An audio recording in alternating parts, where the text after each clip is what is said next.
اعوذ باللہ من الشیطان اللعین الرجیم بسم اللہ الرحمن الرحیم الحمدللہ رب العالمین والعاقبۃ للمتقین والصلاة والسلام علی سید الانبیاء والمرسلین سیدنا و نبینا و شفیع ذنوبنا و طبیب قلوبنا ابو القاسم محمد و آلہ الطیبین الطاہرین المعصومین و لعنت اللہ علی اعدائہم اجمعین. اما بعد فقد قال اللہ تبارک و تعالی فی محکم قرآن المجید والفرقان الحمید وقال الحق وهو اصدق الصادقین. بسم اللہ الرحمن الرحیم. فمن اهتدى فإنما يهتدي لنفسه ومن ضل فإنما يضل عليها. صلوات بر محمد و آل محمد. خدا مطالبہ کے چار معصومین کے صدقے آل محمد کی عزت و عظمت کے لیے ہماری تمام عزاداروں کی عزاداری قبول منظور فرما. تمام مومنین مومنات جہاں کہیں بھی عزاداری کر رہے ہیں میرے اللہ ان تمام عزاداروں کو اپنے حفظ و امان میں فرما. اپنی دعاؤں کی قبولیت کے لیے اور اپنے وقت امام زمانہ کے جلد ظہور کے لیے باواز بلند تر صلوات. عشر محرم 1442 ہجری کے عشر اول کی آج چھٹی گفتگو آپ عزاداران کی بارگاہ میں پیش ہے. گزشتہ مجالس میں ہم نے بات یہاں تک کی کہ ہدایت انسان کے لیے ہے اور ہادی خدا بھیجے گا کیونکہ ہدایت کی ذمہ داری خدا نے لی ہے. تو خدا نے ہماری ہدایت کے لیے نبیوں کو مبعوث کیا، کتابوں کو بھیجا اور ائمہ کو ہماری ہدایت کے لیے قرار دیا. کل کی مجلس میں ہم نے بات یہاں تک کی کہ امام لازمی ہے ہدایت کے لیے کیونکہ نبوت تمام ہو گئی پیغمبر اسلام کے بعد، یعنی آخری نبی حضرت محمد مصطفیٰ صلی اللہ علیہ وآلہ وسلم ہے. اس کے بعد اب کوئی نبی نہیں آنے والا، لہذا نبوت کے بعد اب انسانوں کی ہدایت کے لیے جو ہے امامت کا سلسلہ ہے. آج ہم ایک اور ہادی کا تذکرہ کر لیتے ہیں جس کو دنیا کعبہ کہتی ہے. یہ خدا کا لطف ہے کہ خدا نے ہماری ہدایت کے لیے مختلف جو ہے اشیاء، مختلف ائمہ، مختلف انبیاء کو مبعوث کیا تاکہ انسان ذات ہدایت سے محروم نہ ہو جائے. امید ہے آپ کو یہ عشر محرم کی یہ تمام باتیں سمجھ میں آ گئی ہوں گی کہ خدا نے ہماری ہدایت کے لیے کعبے کو بھی ہادی قرار دیا ہے. یہ خدا کا لطف ہے کہ خدا کبھی انسانوں کے ذریعے ایک دوسرے کی ہدایت کرتا ہے، کبھی کتابوں کے ذریعے ہدایت کرتا ہے، کبھی دنوں کے ذریعے ہدایت کرتا ہے، کبھی جگہوں کے ذریعے ہدایت کرتا ہے. یعنی خدا نے ہماری ہدایت کے لیے ایک عجیب و وسیع نظام ہدایت بنایا ہے. عزیزان آپ توجہ کریں کہ امید ہے کہ دیکھیے خدا نے ہماری ہدایت کے لیے 1,24,000 انبیاء کو مبعوث کیا، اس کے بعد 12 اماموں کو مبعوث کیا، اس کے بعد جو ہے 4 آسمانی کتب اور صحیفے ہماری ہدایت کے لیے بھیجے گئے.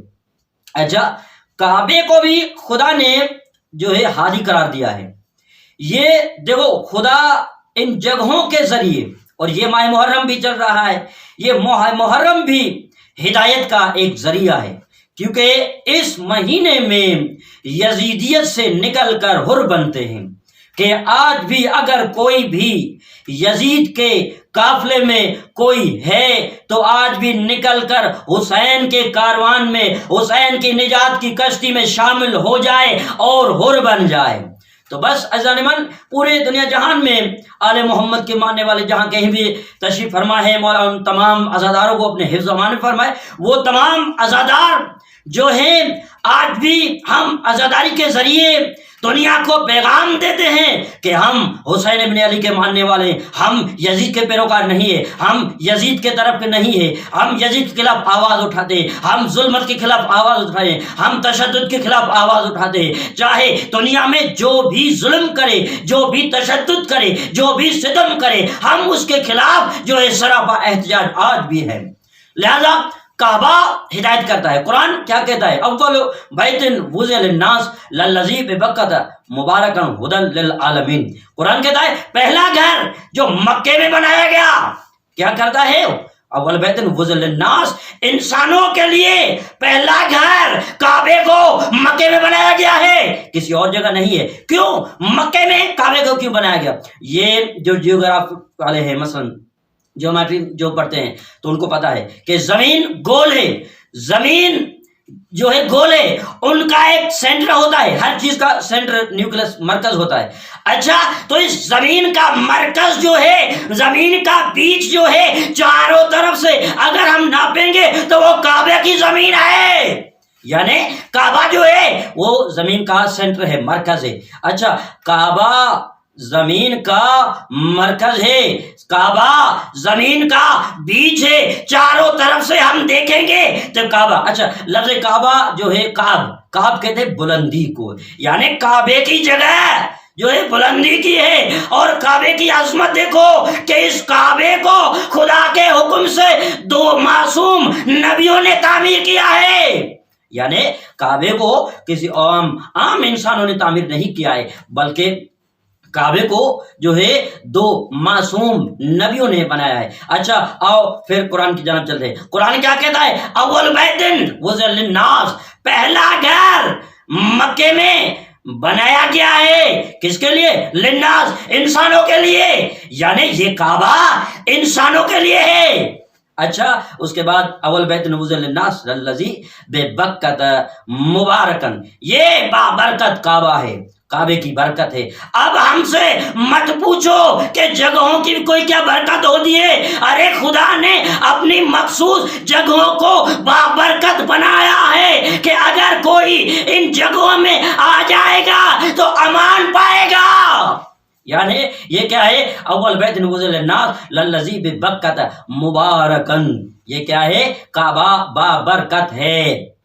تو ہم بھی تو یہی کہتے ہیں، تو جو چیز خدا اور خدا والوں سے منسوب ہو جائے وہ بابرکت ہوتی ہے، چاہے وہ کعبہ ہو، مسجد نبوی ہو، حرم نبی ہو، حرم علی ہو، حرم امام حسین ہو، جنت البقیع ہو یا مساجد ہو، یہ کیا ہے؟ بابرکت جگہ ہے جن میں انسان آنے سے ہدایت حاصل کرتا ہے اور امان میں آ جاتا ہے۔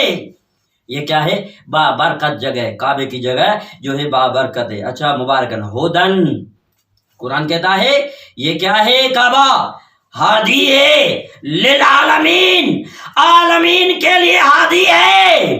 اچھا، یہ کعبہ بنایا گیا ہے انسانوں کے لیے، لیکن ہدایت عالمین کے لیے ہے۔ اچھا، یعنی ہادی یہ ہے، وہ واحد ہادی ہے جو کیا ہے؟ عالمین کے 18,000 عالم تاریخ میں ملتے ہیں، جو ایک عالم انسان ہے، عالم حیوان ہے، عالم نباتات ہے، عالم حیوانات ہے، عالم بشر ہے، عالم برزخ ہے، عالم قبر ہے، اسی طرح تاریخ میں ملتا ہے۔ یہ 18,000 عالم ہے، ان تمام عالموں کا رب جو ہے اللہ رب العالمین ہے، محمد مصطفیٰ رحمت للعالمین ہے، علی مرتضی امام العالمین ہے، اور کعبہ بھی ہدی للعالمین ہے۔ یہ کعبہ بھی کیا ہے؟ ہدی للعالمین۔ اچھا، کعبہ کیسے ہدایت کرتا ہے؟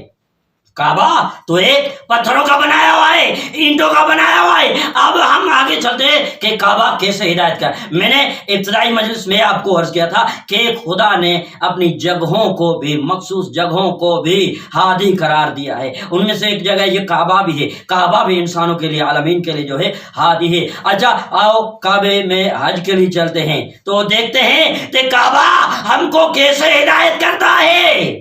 کعبے میں ہدایت حاصل کرنے کا کعبے سے کیسا ہمارے لیے روش طریقہ ہے کہ کیسے ہم کو ہدایت کرے گا. آؤ ہم کعبے میں چلتے ہیں حج کے لیے. آؤ سب سے پہلے جو ہے حج کے لیے حکم ہے کہ لباس کا جو ہے احرام جسے کہا جاتا ہے، یعنی حاجی کے لباس کو احرام کہا جاتا ہے. اب پتہ چلا ہر احکام کے لیے الگ الگ مخصوص لباس ہوتا ہے، جو لباس نشاندہی دیتا ہے کہ اس کا تعلق اس قبیلے سے ہے.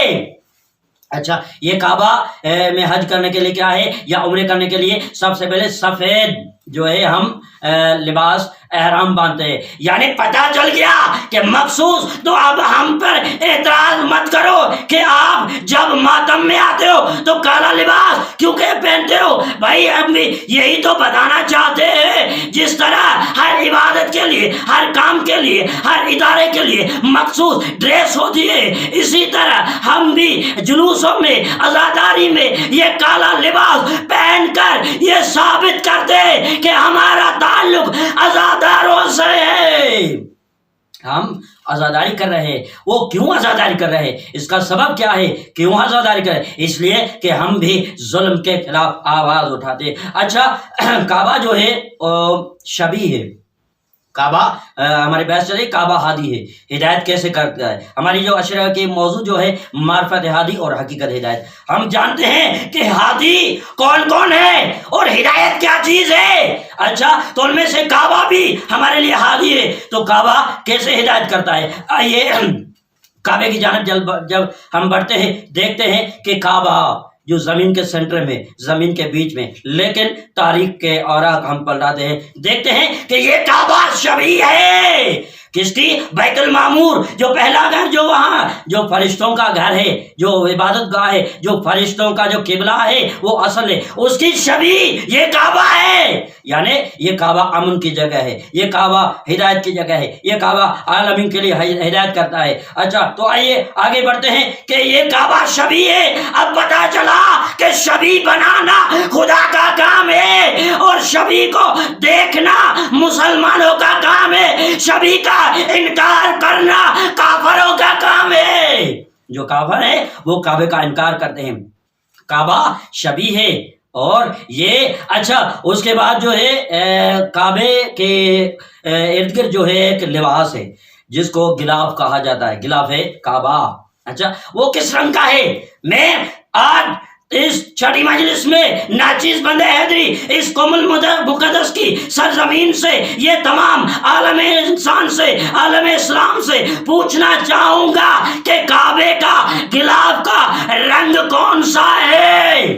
جو آپ ہم پر کالے پہ اعتراض کر رہے ہو، سب سے پہلے کعبے سے تو کالا لباس ہٹاؤ. ارے ہم پر بعد میں اعتراض کرنا.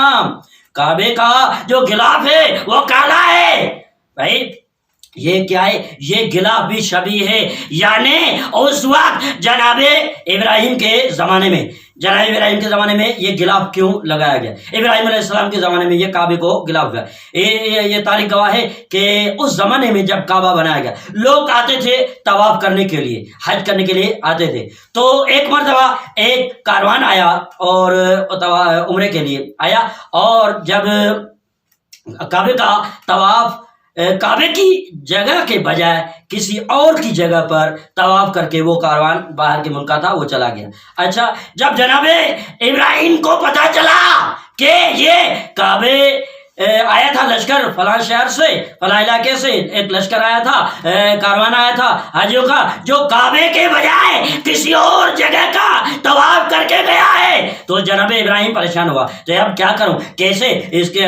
تو جب آپ نے گھر میں آیا تو اس کی بیوی نے پوچھا کیا میرے سردار کیا وجہ ہے، کیوں پریشان ہو؟ تو اس وقت جناب ابراہیم نے پوری ماجرا بیان کی. تو جناب ابراہیم کی زوجہ نے اپنی چادر اتار کے دی کہ جاؤ اب کعبے کی دیواروں پر لٹکا دو اور اعلان کرو کہ اب کے بعد کوئی بھی اپنے گھروں میں جو ہے اس طرح کا کوئی کپڑا، اس چادر کوئی نہ لٹکائے، اور لوگوں کو بتا دو کہ کعبے کی نشانی جو ہے وہ یہ چادر ہے، یہ غلاف ہے. جب یعنی یہ نشانی بن گیا، اب پتا چلا کہ بیویوں کی چادر اسلام کے مقدسات کے تحفظ کے لیے ہوتی ہے. اچھا تو جناب ابراہیم کی بیوی نے یہ چادر دی. اچھا یہ مشکی تھی اس وقت, سیاہ تھی. اگر بیوی کی چادر سفید ہوتی تو آج تک بھی اس کعبے کے خلاف کا رنگ جو ہوتا سفید ہوتا, لیکن اس وقت بیوی کی چادر کی رنگ جو اتفاقاً سیاہ تھا, اسی لیے آج تک. یعنی اگر کعبے کی خوبصورتی کوئی بنانا ہے تو ہر سال کتنے حاجی آتے, ہر ایک کو اگر 1 تولہ آدھا تولہ سونے کا کہا جائے تو پورے کعبے کی دیواریں جو ہوتی تو سونے سے بھر جاتی, سونے کی اینٹیں بن جاتی. لیکن نہیں, جو حکم ہے وہی ہے. اچھا تو کالا لباس کیا ہے؟ یہ ایک نشانی ہے, علامت ہے. اچھا اس کے بعد یہ ہے کہ کالا حجر اسود جو ہے مکے میں ہے, اس کے بھی خلاف مسلمان نہیں بولتے.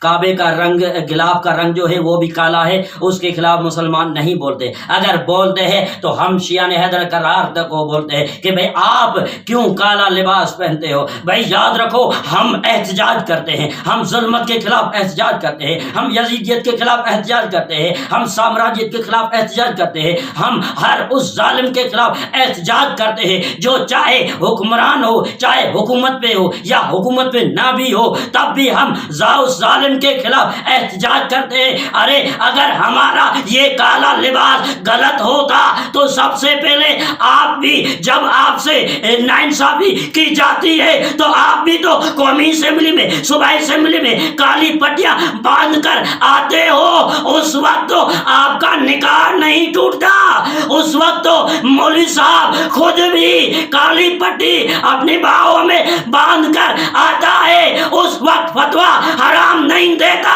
حرام کی فتویٰ دیتا ہے تو عزاداروں کے خلاف دیتا ہے. اب پتہ چلا کہ اس کا بغض جو ہے, اس کا نفرت جو ہے وہ عزاداروں سے, امام حسین سے. اچھا یہ ہو گیا کعبے کا غلاف اور حجر اسود, یہ بھی کالا ہے. اچھا اس کے بعد جو ہے کہ مرد عورتوں کا اکٹھا ہونا کہتے ہیں جرم ہے. آپ کے عزاداری میں, مجلس میں, جلوسوں میں مرد عورت ایک ساتھ. بھائی ایک ساتھ ہونا اگر برائی ہے تو سب سے پہلے کعبے سے یہ برائی ختم کرو. ہماری عزاداری امام حسین میں اپنے پوری ذمہ داری سے قم المقدس کی سرزمین سے تمام عالم اسلام کو پوری ذمہ داری سے یہ پیغام دیتا ہوں کہ یاد رکھو ہمارے جلوس میں, ہماری عزاداری میں, ہماری مجلسوں میں سب عزادار ہوتے ہیں, مولا کے ماننے والے ہوتے ہیں, سب مسلمان ہوتے ہیں, سب شیعہ حیدر کرار ہوتے ہیں, سب عبادت گزار ہوتے ہیں, سب متقی پرہیزگار ہوتے ہیں. یہ سب عبادت گزار ہوتے, پرہیزگار ہوتے, عزادار ہوتے ہیں. لیکن اگر اسی جلوس میں, اسی مجلس میں, اسی جلوس میں اگر کوئی بھی بری نیت سے آتا ہے تو وہ ہمارا عزادار نہیں ہے, ہمارا ماتمی نہیں ہے, ہمارا نمازی نہیں ہے, ہمارا شیعہ نہیں ہے, بلکہ اس کا تعلق جو ہے ان شامیوں اور کوفیوں سے ہے جو لشکر امام حسین سیدہ زینب کے اس کاروان پر تماشائی بن کر آئے تھے.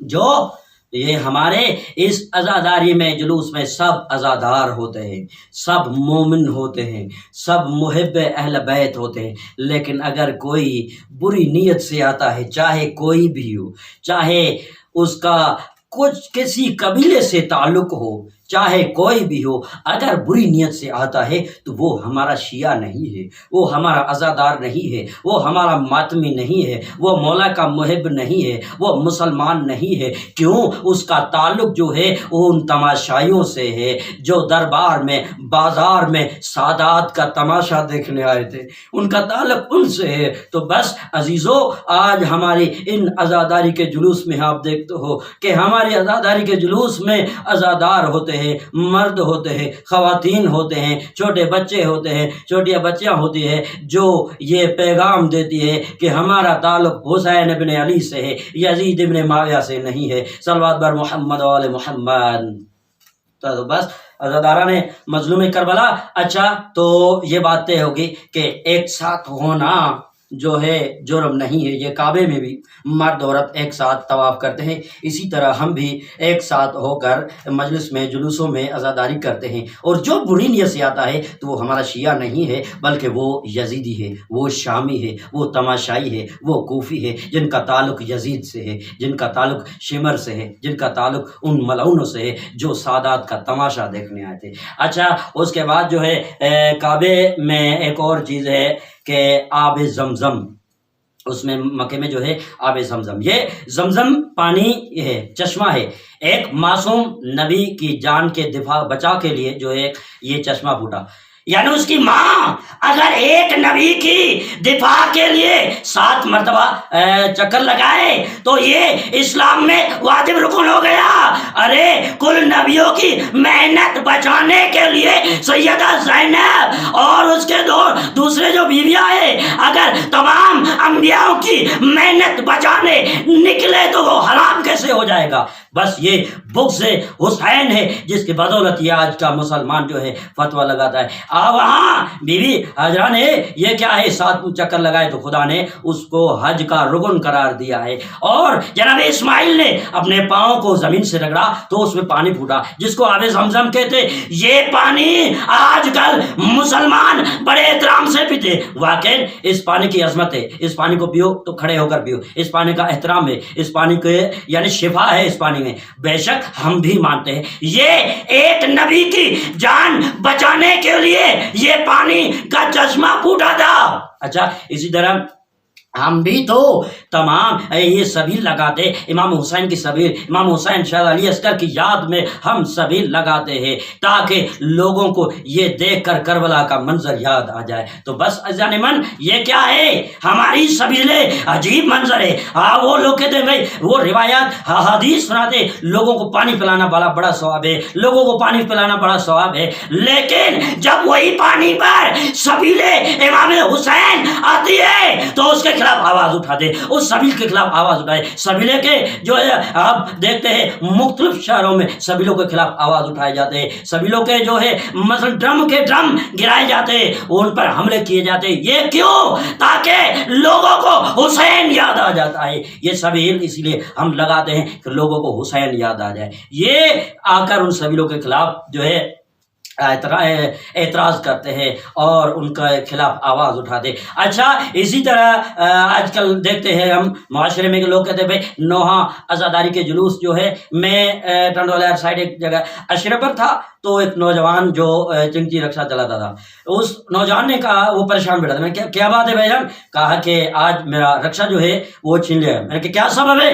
کہا کہ میں اپنے رکشے میں نوحہ امام حسین علیہ السلام چلا رہا تھا، اس لیے مجھے میرا رکشہ جو ہے پولیس والوں نے چھین لیا۔ میں نے کہا عجیب ہے، سال کے 11 مہینوں میں اسی گاڑیوں میں گانے موسیقی شیطانی ساز چلتے، کبھی حکومت پر کبھی عوام کے جو ہے کسی نے اعتراض نہیں کیا۔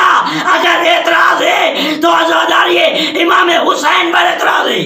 یعنی سال کے دیگر ایام میں ہم دیکھتے ہیں کہ انہی گاڑیوں میں جو ہے گانے چلتے ہیں، فلم موسیقی میوزک حرام شیطانی ساز چلتے ہیں۔ کبھی ان کے خلاف اس مولوی نے فتویٰ نہیں دی، اگر فتویٰ دی ہے تو حسین ابن علی کے ساتھ جو چیزیں منسوب ہو گئی ہے ان کے ساتھ ان کے خلاف جو ہے انہوں نے فتویٰ دی ہے کہ یہ جو ہے نوحہ سننا حرام ہے، ماتم کرنا حرام ہے، ماتم سننا حرام ہے، سبیل پینا حرام ہے، لنگر کھانا حرام ہے۔ بھائی عجیب بات ہے، جو کام آپ کرو تو وہ جائز ہے، ہم کریں تو وہ ناجائز ہے۔ آپ اگر قومی اسمبلی میں کالی پٹیاں باندھ کر آؤ تو یہ جائز ہے، ہم اگر کالا لباس پہن کر یزید کے خلاف آواز اٹھائے تو یہ جائز نہیں ہے۔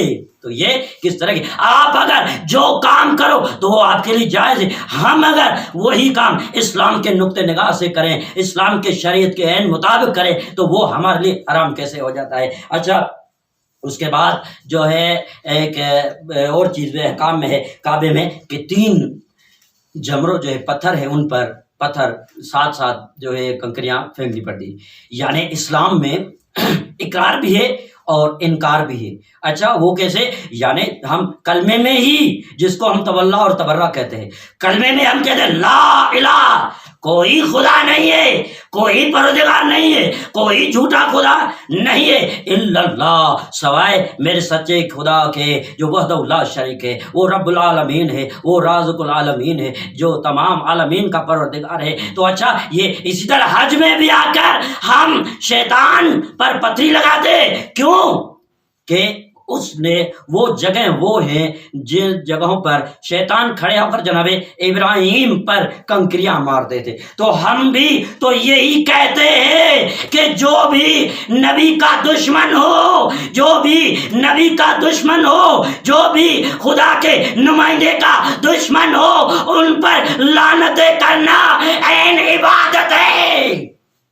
یعنی کعبے میں دیکھو وہاں حج پر حاجی جو ہوتے ہیں وہ 3 جگہوں پر جو کنکریاں پھینکتے ہیں، اس کا سبب یہ ہے کہ وہ وہی جگہ ہے جن جگہوں پر کھڑے ہو کر شیطان نے جناب ابراہیم کو ورگلایا تھا، ابراہیم کو ورگلایا تھا۔ اچھا خدا کے راستے سے بھٹکا رہا تھا جو شیطان جناب ابراہیم کو۔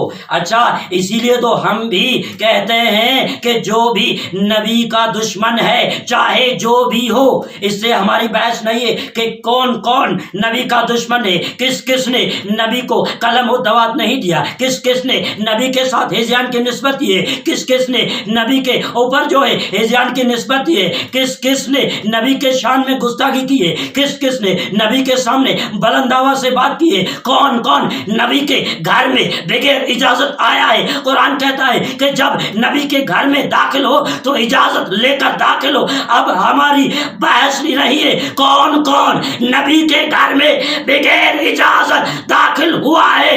بہرحال جو بھی نبی کے ساتھ برائی سے پیش آیا ہے، جس نے نبی سے جو ہے بدتمیزی کی ہے، جس نے نبی کے خلاف آواز اٹھایا ہے، جس نے نبی کے آواز کے ساتھ بلند آواز کیا ہے، جو بھی نبی کے گھر میں بغیر اجازت داخل ہوا ہے، جس نے سیدہ کو رنجایا ہے، جس نے امام حسن کو رنجایا ہے، جس نے حسین مولا کو اذیت دی ہے، ہم ان سب پر لعنت تبرہ کرتے رہیں گے چاہے جو بھی ہوں، کیونکہ ہمارا تعلق ہماری دلوں میں محبت خدا کی ہے، ہمارے دلوں میں محبت نبی کی ہے، ہمارے دلوں میں محبت علی کی ہے، ہمارے دلوں میں محبت سیدہ فاطمہ زہرا کی ہے، ہمارے دلوں میں محبت حسن مجتبیٰ کی ہے، ہمارے دلوں میں محبت حسین مولا کی ہے، ہمارے دلوں میں تمام ائمہ معصومین کی محبت ہے۔ ان کی محبت میں ان کے خلاف جو بھی آئے گا ہم ان کے خلاف آواز اٹھائیں گے۔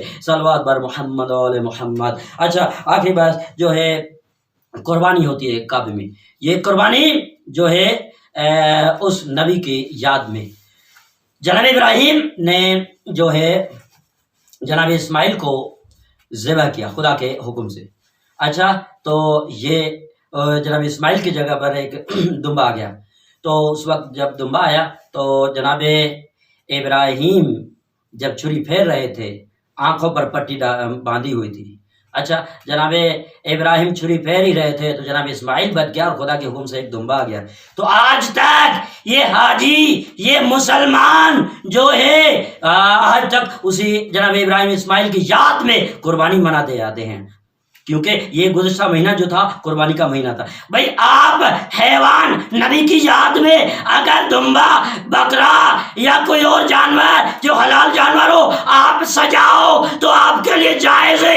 ہم اگر ذوالجناح امام حسین سجاتے ہیں تاکہ کربلا یاد آئے، امام حسین کی وہ وفادار ذوالجناح یاد آئے، تو آپ ہم پر حرام کی فتویٰ لگاتے ہو۔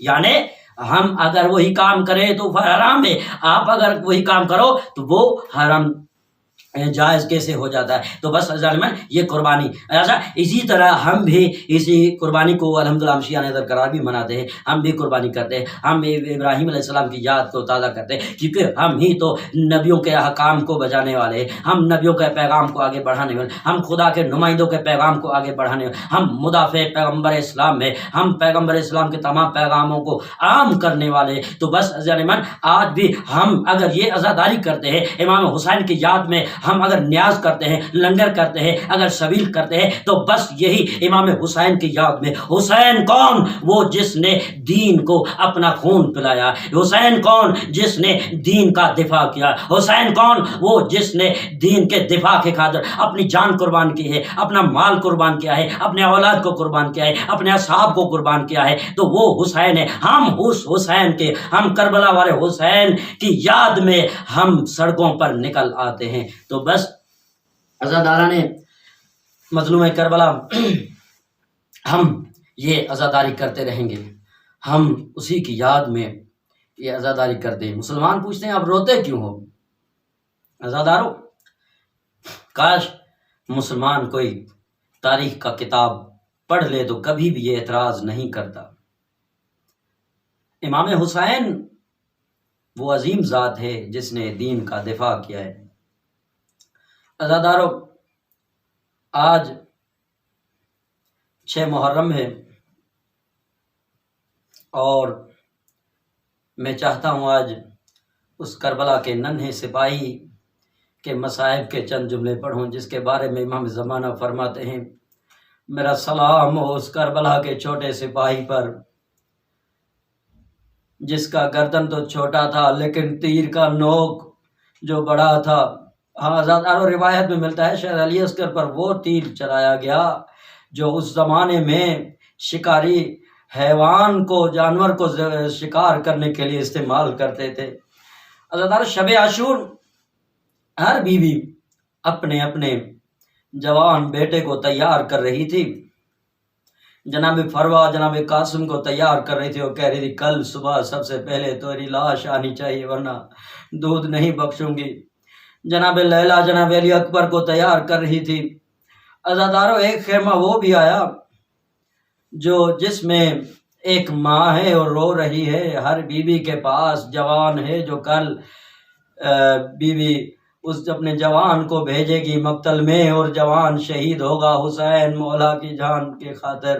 عزادارو، اس خیمے میں جب امام حسین علیہ السلام داخل ہوا تو جناب امام حسین علیہ السلام نے دیکھا کہ جناب رباب ہے، رو رہی ہے اور کہہ رہی ہے کہ میرا کوئی جوان نہیں ہے جو کل میدان مقتل میں جا کر جنگ لڑے۔ عزادارو، یہ سننا ہی تھا تو امام حسین علیہ السلام نے کہا کہ رباب گھبراؤ مت، کل کے شہیدوں کی فہرست میں علی اصغر کا بھی نام ہے۔ عزادارو، اس وقت بیوی تڑپ جاتی ہے، کہتی ہے کیا وہ ملعون فوج اشقیاء ہمارے خیموں میں داخل ہو جائیں گے؟ عزادارو، کہا مولا حسین نے کہا کہ نہیں، میں علی اصغر کو باہر لے کے جاؤں گا۔ عزادارو، روز عاشور ہوا۔ ہائے روز عاشور میں جب امام حسین علیہ السلام کے سب اصحاب، سب اولاد، تمام جو جانسار تھے وہ شہید ہو گئے۔ اب جناب امام حسین نے ہر طرف دیکھا اور صدا بلند کی، حل من ناصر ینصرنا، ہے کوئی میری مدد کرنے والا؟ عزادارو، یہ صدا سننی تھی کہ جناب علی اصغر نے اپنے آپ کو گہوارے سے نیچے زمین پر گرایا ہے۔ عزادارہ نے مظلوم کربلا، مولا آپ کی عزاداری قبول فرمائے۔ آقا امام حسین علیہ السلام جب خیمے میں آیا ہے تو دیکھتا ہے کہ جناب علی اصغر زمین پر تڑپ رہا ہے۔ عزادارو، اس وقت جناب علی اصغر کی ماں ہے جناب رباب، کہہ رہی ہے سردار میرے مولا، جب سے آپ نے یہ غربت کا اعلان کیا ہے تب سے علی اصغر کو سکون نہیں ہے۔ عزادارو، یہ بات سننا تھی۔ جناب امام حسین نے ایک مرتبہ جناب علی اصغر کو لے رہے ہیں اور فرما رہے کہ مجھے دو، میں علی اصغر کو پانی پلا کے لاتا ہوں۔ عزادارو، اس وقت جناب علی اصغر نے کی ماں جب علی اصغر کو امام حسین کے ہاتھوں پر دے رہی تھی، جناب علی اصغر کو وصیتیں کر رہی تھی، علی اصغر یاد رکھنا جب تیر لگے تو رونا نہیں، اور تیر تم کھانا تیرے بابا کو نہ لگے۔ عزادارو، اس کے بعد دوسری وصیت کیے، علی اصغر یاد رکھنا شہادت کے بعد دادی زہرا تجھے لینے آئے گی، تم بیوی زہرا سے میری شکایت نہ کرنا۔ عزادارو اس کے بعد تیسری وصیت کرتی ہے، فرماتی علی اصغر تم جب شہید ہو جاؤ گے تو تیرا دادا علی ساقی کوثر جنت سے کوثر کا جام لے کر آئے گا اور تجھے پلائے گا۔ یاد رکھنا علی اصغر، پانی نہ پینا، کہنا دادا علی میں پانی نہیں دوں گا، میری بہن سکینہ پیاسی ہے، میرا بابا حسین پیاسا ہے۔ اللہ لعنت اللہ علی القوم الظالمین سلام ظلموا وی منقلبین ینقلبون۔